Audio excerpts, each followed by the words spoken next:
Welcome.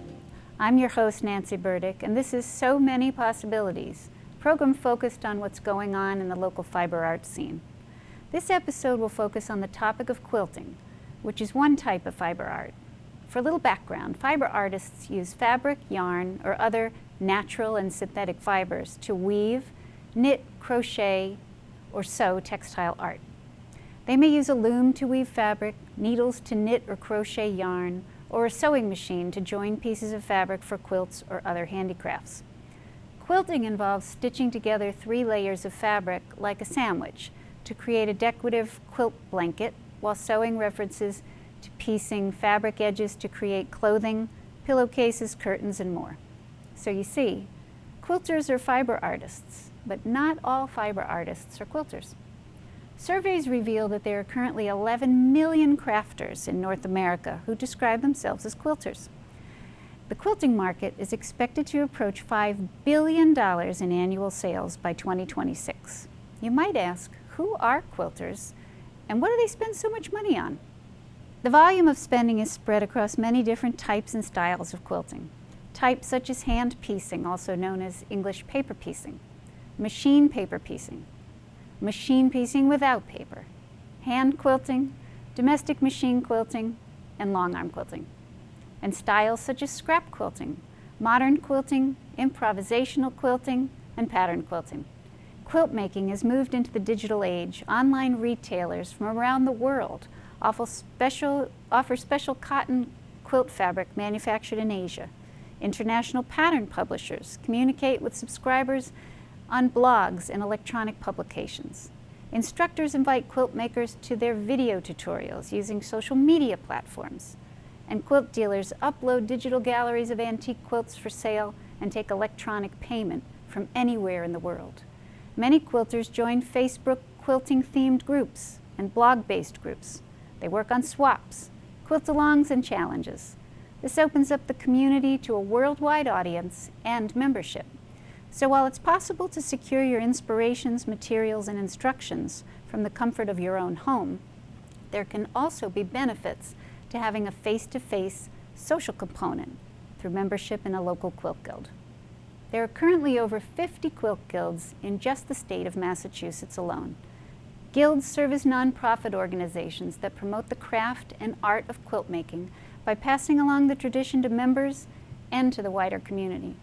Guilds separate themselves from other less formal quilting clubs and groups by creating sets of bylaws, electing officers, and setting membership dues. Some local guilds have as few as 20 members, and as many as 100 members. Often quilters are members of more than one guild at a time. The Marathon Quilters Guild, established in Hopkinton over 25 years ago, has been meeting regularly for scheduled monthly meetings from September through June on the second Tuesday of those months. Regular meetings begin at 7 p.m. and usually conclude by 9 p.m. Over the course of the 10 months of meetings, the Marathon Quilters host workshops, lecturers, complete charity sewing projects, engage in quilting challenges, and group quilting projects. The Guild hosts a quilt show at the Hopkinton Center for the Arts every 2 to 3 years, which draws patrons from around the New England area to admire, learn, and purchase handmade works of art. Following each one of these inspirational shows, the Guild membership grows. In addition to the shows, the Marathon Quilters host farmers market booths, polyarts booths, offer an educational scholarship to graduating high school seniors, and donates quilts to local nonprofit fundraisers and charities. Membership in a quilt guild can offer plenty of opportunities and has many benefits.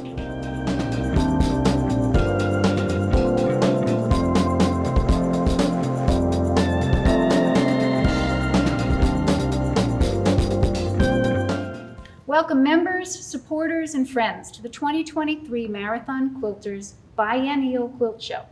I'm Nancy Burdick. I serve as the Guild President and also help out Colleen Barnes, our Quilt Show Chair.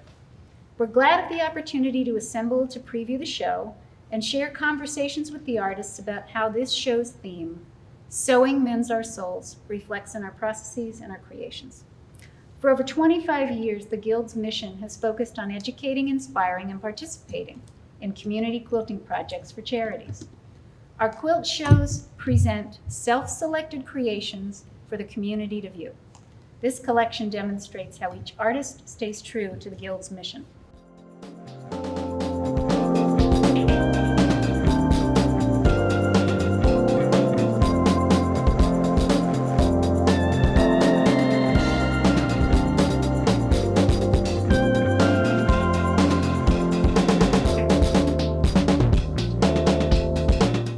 Hi, my name is Pat Silvestri, and I'm with Marathon Quilters Guild, and we are a nonprofit agency that works to provide quilts and supplies for donation quilts. I got into quilting a couple of years ago after I retired, and have really been enjoying the different people. I got into it to meet new people and to learn new skills. After a couple years, it's more about the people and how talented they are. So we're standing here now within our challenges. A couple times a year we do a challenge that someone decides, what does this look like? This one happens to be a blue, white, and red challenge. And so I did what's known as an interleave, and some of the other quilts here would identify the red, white, and blue.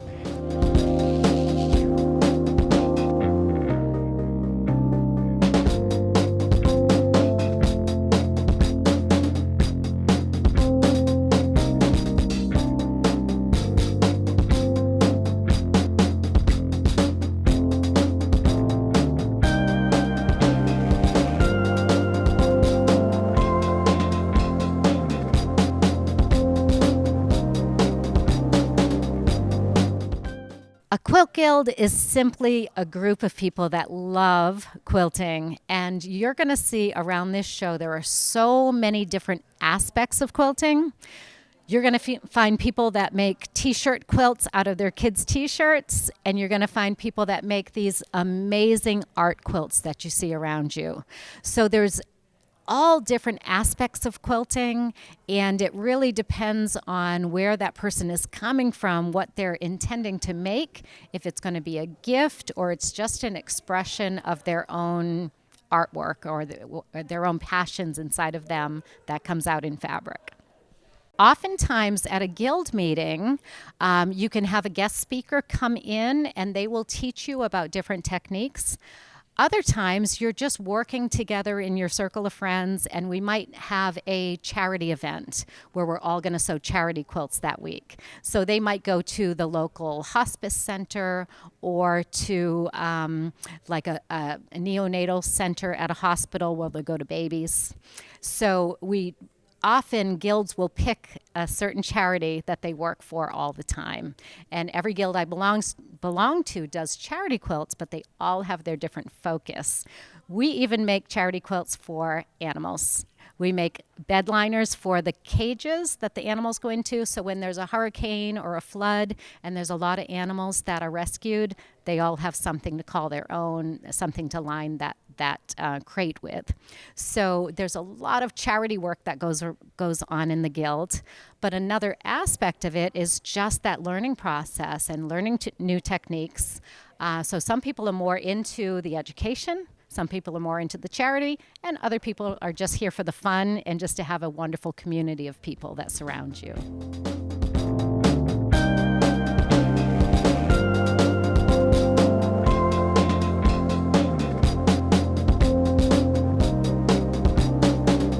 Yeah, without charge, because most of the stuff that we do for nonprofit. Okay. And so we try to make money and then make other things.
Glassman, who is the representative who's answered our call to come and speak to us about Dignity Matters. So thank you very much for those of you who brought donations for the Dignity Matters Drive. We have that over there. But Meryl agreed to join us tonight to give you her bird's eye view of what Dignity Matters does for the community, what our quilts have done for them so that they can help the community, and you can hear her voice instead of mine. So thank you very much for joining us. I'm Meryl Glassman. I'm the development director for Dignity Matters, which is a Framingham-based nonprofit that provides women and girls free menstrual care, underwear, and bras. I'm really glad to be here at the Marathon Quilters Guild meeting tonight because the Guild has been incredibly supportive of Dignity Matters over the last couple of years. They have donated some absolutely beautiful custom quilts to our auction over the last few years, and those have raised close to $1,000 for us to be able to purchase the items that we're providing to women and girls.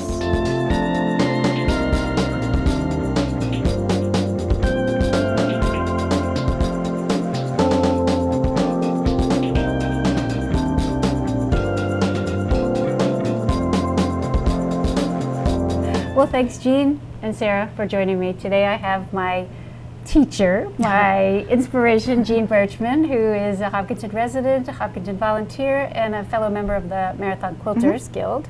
And I have Sarah Baldiga, who's the executive director of Rise Above, but also a Hopkinton resident. That's right. And today we're talking about the way that we have learned to support Rise Above. So Jean introduced me to the Rise Above organization. So Jean, can you share a little bit about how you got to know about the community group and what you've done so far for it? No, absolutely. So Sarah and I met, I don't know, 4 or 5 years ago we're both executive directors of very small nonprofits, and we have a networking group that we're part of, and discovered that we each lived in Hopkinton, so we had coffee, and she was telling me about the work that she does, and it really resonated with me, A, because I'm a mom, but also B, because my daughter teaches children like the children that Sarah's organization serves. And so I was really excited to hear about that. And then, I've just sort of followed their work for a while, and when they started doing these launch boxes to help kids get a start when they are aging out of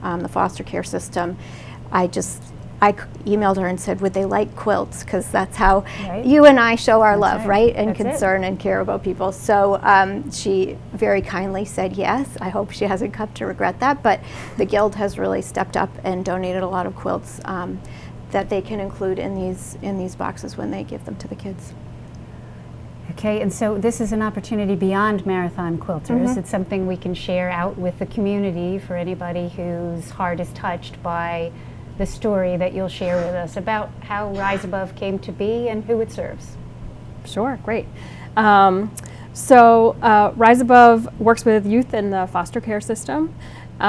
We serve the whole state, and really across the state there are 10,000 kids in foster care. So unless you know about the foster care system, I think a lot of people don't realize how many youth and families are involved.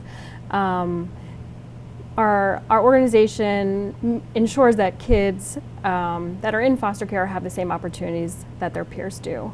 Some of that for us looks like funding their extracurricular activities. We pay for their summer camp and sports and music. And for older youth, that looks a little different. So we can help with gym memberships or yoga classes or art programs.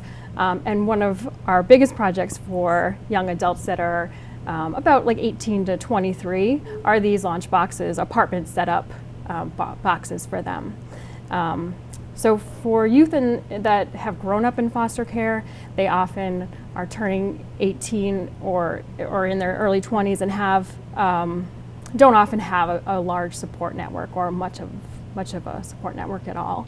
And I think this project was born out of thinking about moving into my first apartment, and you could think about yours or your kids and how much of the items that you need for your kitchen and your place are like your parents' extras or your parents' neighbor's couch and that kind of stuff that you inherit. So for these kids without that network, they're moving into their first apartments with very little. So this, the lunch boxes are boxes of essentials for their first place. There's cleaning supplies, there's kitchen utensils, pots and pans. We often do, there's a toolkit, we have some of the items here in front of us, a cookbook. We do sometimes support with the bedding that they need. So when Jean had mentioned the possibility of including a quilt, I love the idea as something that is, a helpful source of warmth on a bed or a couch, but I think more so the idea that someone made this for them, and that someone is, rooting them on and thinking about them. It's really personal.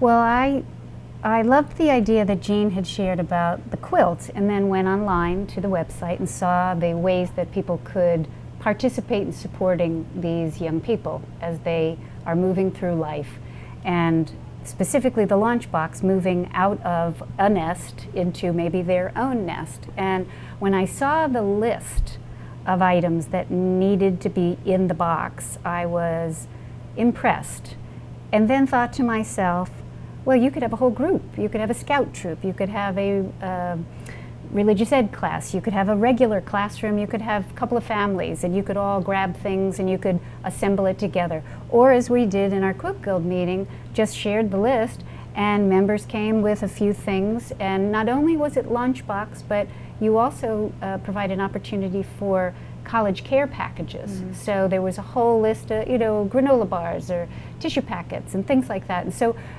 it no longer felt like such a long list. It felt like such a small, I'll grab something extra if I think of it at the grocery store and just accumulate them into a bag. And I thought that was something great to share out, because it's something small that can amount to something large. And the addition of a note, which costs nothing but time, to write, good luck, we're rooting for you, shoot for the stars, whatever it was. So I think the introduction into this was wonderful, but the information that you share on the website is helpful for you to share with others. And it's another group. Hopkinton is our community. We have several other towns of where members in our guild come from, but as you say, you serve the entire state. And so the community is larger than just our town boundaries. And so as I say, when we have our sign off on the show, there's so many possibilities. There are so many ways that people can get involved and help support another person moving on and up. So thank you very much for sharing. Thank you very much for introducing me to this. And could I, before we... Yeah, please. I didn't tell you this, but I did bring a note that we received from a I youth love one. to Yes, sorry. Please share that. So this is a young woman that we delivered a lunchbox to earlier in the summer. She graduated from college from Worcester, Worcester College earlier this year, and she starts a job later this month. Oh, wow. So she has her first apartment, but has no paycheck for a few months. So she was definitely in need of some things right away. Yeah. So she wrote to us, "I would just like to say thank you so much for the amazing gifts that were donated to my move. The items were so thoughtful and detailed that every time I pulled something out of the box, I thought, this is the best gift. The staff at Rise Above have magic on their side, because just about every item fit the color scheme of my bathroom and kitchen.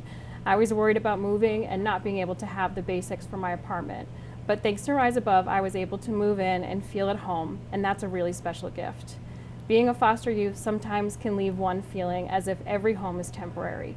But thanks to Rise Above, I'm able to feel comfortable and well settled into a space that feels like my own." Oh my gosh. Yeah. Well, good for that company that hired her, because she's a great writer.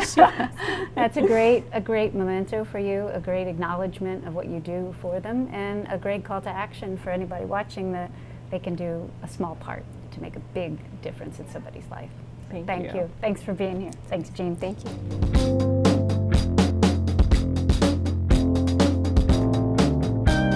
Here's a short how-to on sewing a tea towel into a decorative pillow. Today's how-to is turning a tea towel into a decorative pillow. So to do that, you need a dish towel or a tea towel and a decorative pillow and some fabric for the back. I have this dish towel that I've gotten from Cat Studio. They happen to make college collection tea towels, vacation towels, mementos from national parks and states and such. So if you have one that you're interested in using or you want to get one, there are lots of places online you can get them. This is catstudio.com. So to make this, I use a 16 by 12 craft pillow, and I also use a dish towel. Now this particular dish towel, my feature is the Cape Cod map, if you will. And so to do that, I'm going to take my dish towel, I'm going to starch it and press it, and I'm going to cut 16.5 by 12.5 because I want to allow for my seam allowance. So 16.5 by 12.5. This is the front of my pillow. So here's my feature fabric. I know it's white, but this is for that Cape Cod pillow. This would be the image, the front of the pillow. So you put that face up, then you're going to take your two back pieces, the back of the pillow, which will be your envelope, and you're going to take that right side down on top of the right side of your pillow. And then you're going to take the bottom part of the envelope with your seam allowance up here, and you're going to put that right side down on top of that first one. You're going to pin it in place all around, and you're going to sew 1/4 inch seam all the way around. Don't leave any openings. It'll end up like this, or actually the way you're looking. Here's my top. Okay, you're going to cut off the ends, make those little snips. Don't cut into that sewing or you'll lose your stitch. And then you're going to turn it inside out and give everything a really good press. You're going to poke the corners out with a little pencil tip, or if you have a a very gentle chopstick or a paintbrush end, that would be good. You're going to turn it out, press it. You're going to put your pillow form in,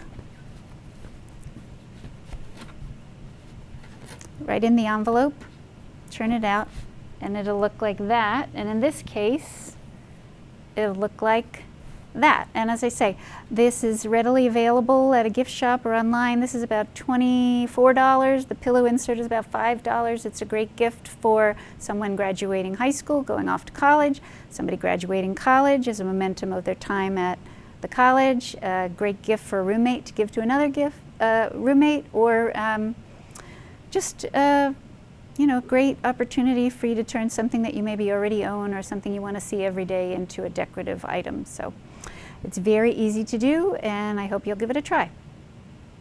Thanks for watching. I hope you were inspired by some of the info in today's episode. If you want to learn more about local quilt guilds, please visit the specific links below. In addition to learning about membership in these guilds, you'll also have access to their quilt show dates and program offerings.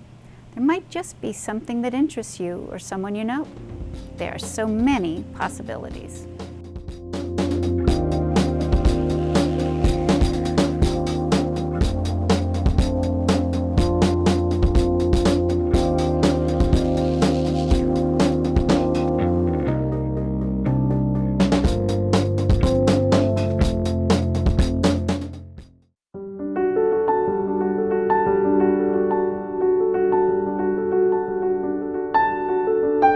And next member up, we have Frisbee, the green-minded frog. Tell me, Frisbee, how did you come by that moniker? Well, Bob, what goes around comes around, especially on our beautiful #1 planet Earth. Because remember, we have no planet B. Righto. So, Frisbee, anything you'd like to croak about tonight? Any bug in your bonnet? As a matter of fact, there is, Bob. And the name of that bug begins with the letter L for litter. And it's not rocket science how to fix it. You just pick it up. I'll show you. Better yet, don't throw it in the first place, especially since most of it is that curse of the universe, plastic. I get you, Frizz. I never commit that abomination. I always recycle.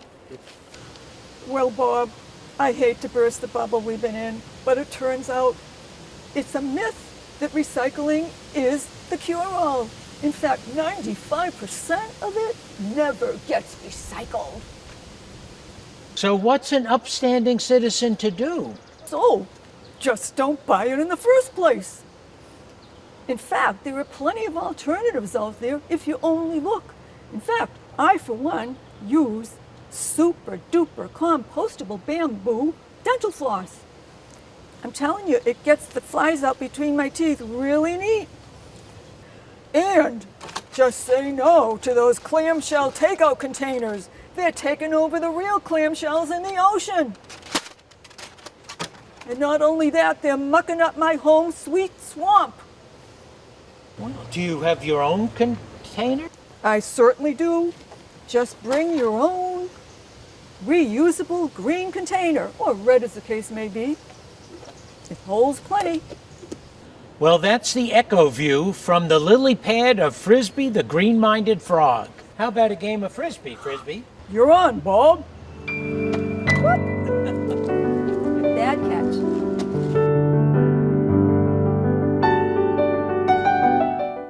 Only 34% of children are highly resilient. These findings come from the Cigna Resilience Index. The MRP Project's Raising Resilient Kids program is for parents who want to ensure their child can positively and productively overcome life's obstacles. In the 6-week series, we'll highlight the essential role obstacles play in children's development. Each class focuses on one topic, and the facilitators provide time for problem solving and group discussion. We also spend time during the first couple of sessions discussing ourselves and our own resilience. We can't expect our children to be resilient unless we're modeling resilient behaviors for them. One of our recent participants said, "I walked away from this series with new language to use with my children and to help guide them through situations they may encounter in everyday life growing up. I am truly grateful for the discussions, encouragement, and guidance that this series provided. If you want to sign up, visit themrpproject.org